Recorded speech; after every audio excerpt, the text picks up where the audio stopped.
See this action here. Giddy comes down. You get Tari switches onto him. Jabari showing the IQ, comes over and traps. Gets the ball out of Chet's hands. Leads to a nice alley-oop dunk. Giddy comes up. Chet sets the screen and tries to slip, but Tari disrupts that. And look how it puts the defense in a bad position, but look how he recovers. So he's able to blow up the initial action, then go back out to his original assignment and get a contest there that leads to a bucket here for the team. And who's making the bucket? Tari again. Defense to offense. That's beautiful. Next play down, you can see here, Chet sets the screen.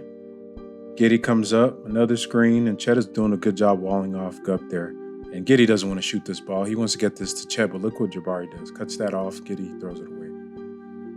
Look at Chet on the fast break. Jabari cuts him off and still has the awareness to contest. Look how physical Jabari is playing Chet.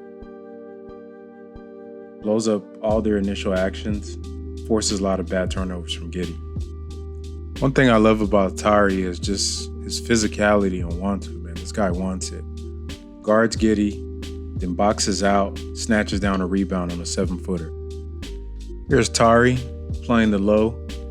His man flashes, contests with length. Good job. If you're an offensive player and you got Tari Eason on you and you call the screen and Jabari's the other guy, man, you're just in Alcatraz at that point. I mean, there's nothing you can do here. There's no advantage for any position. The guy tries to post up, nothing. Hustle, fast break, give the ball back to Bari, tries to do something with it. Takes a contested three. Not a great shot, but at some point he'll hit those. Here's Chet getting clamped by Jabari. I mean, he can't do nothing with it. Jabari switches off. Chet gets fouled, but man, really frustrated him all game.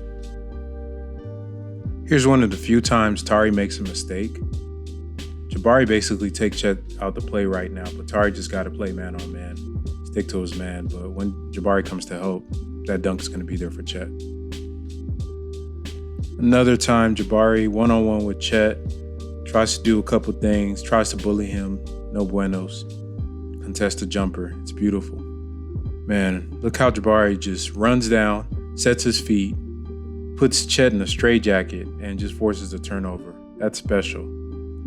That's special. Jacob, I don't like that. Y'all don't know how special this is, man. Look at this guy. He's cutting, just taking Chet out the whole play. Comes up and contests, snatches the rebound out the air. Man, that's special. Check this one out.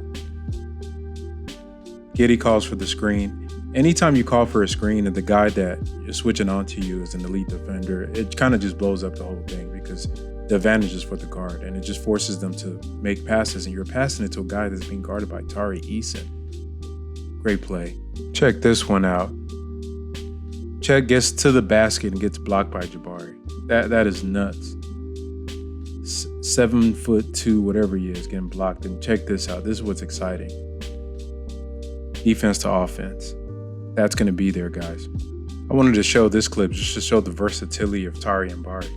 So right now, Tari's playing the 5 guarding Chet. Able to switch out, destroys the action because it's not an advantage for the guard, forces a bad jumper. Just beautiful. I just love this clip. Bari just stays with Chet the whole time. You see Tari just always scavenging, looking for a way to disrupt. Forces Chet to pass it out. This is the end of a quarter. Whole team defense here is on point. Forces a jumper from the worst shooter. You see Tari just comes and disrupts, snatches the rebound now, kicks it out. Gives it to Tai with a smooth jumper, man. That's beautiful. Turning defense to offense. So we get a 1-on-5 here by Josh Christopher, leads to a fast break for OKC. Watch how Jabari stays with Giddy, then helps to come recover and contest. Josh smokes layup again. Not a great sequence, but Tari Eason is just a machine, man. Look how he stalks his guard. Hip movement, change of direction, footwork, everything on point. Comes in, helps in the paint, goes up, back out, gets a little too aggressive there, he gets beat. That's why you have that back end help. Hopefully it'll be a center or somebody that's a shot blocker.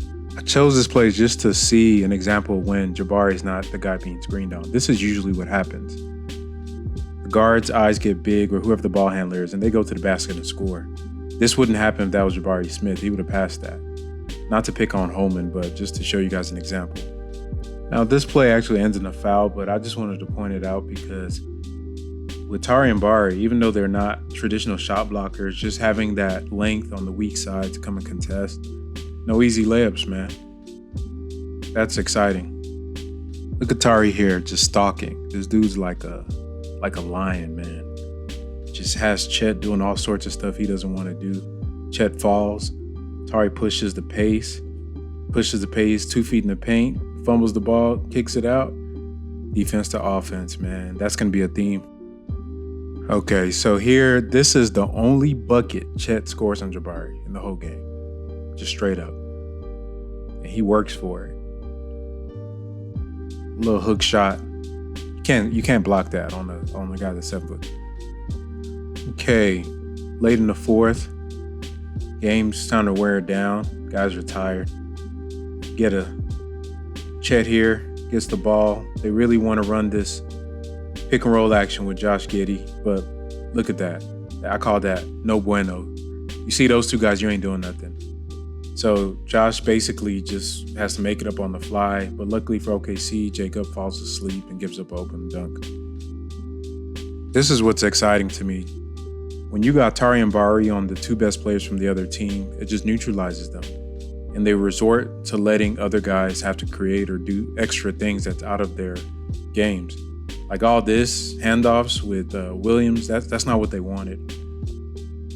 That's not what they wanted, and we don't want that either to go. So OKC gets a little smart. So they know they can't run any pick and rolls with Tari and Bari. So they try to get Williams to ball handle here and run it with Chet, get a lesser defender. But Gup does a good job making him earn it. I'll take that any day. So it's winning time. Great defense, team defense here.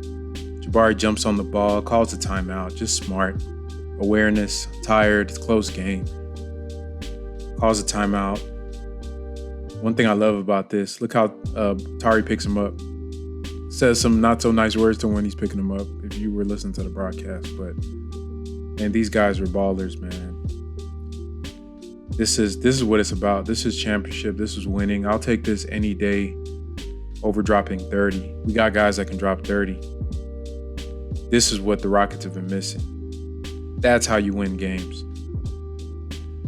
And it's only right that the play to seal the game was Jabari cutting off Giddy on the drive, contesting without fouling, using his length. Man, my takeaways from this game was that Chet Holmgren couldn't score on Jabari Smith. Had that boy in Alcatraz. When that shot drops, man, it's scary. With Tari and Bari, the Rockets have 2 of the best defenders in their entire class. And that look that Giddy has right there is going to be a lot of guys after games playing the Rockets are going to have that look because of that man. So Rockets fans, man, I think we've all been blessed. Sometimes it's not the person who you think you need. That is the one that you always needed.